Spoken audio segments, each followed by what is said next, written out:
If you add half a bowl of rice into a pan, crack in 2 eggs. It's an all-in-one pot recipe.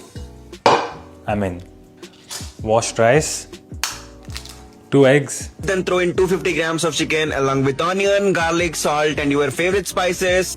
250 grams unwashed chicken, onion, garlic, salt, garam masala, chili powder, pepper, and my secret ingredient, creatine. Just joking. Mix everything really well. Mixing it. Now put it on the stove and roast it for a few minutes until it starts smelling amazing. 5 minutes on a medium flame. Yes, it does smell amazing. Now add 1 full bowl of water. Water. Cover it and let it cook perfectly. 15 minutes on low flame. Let's give it a go.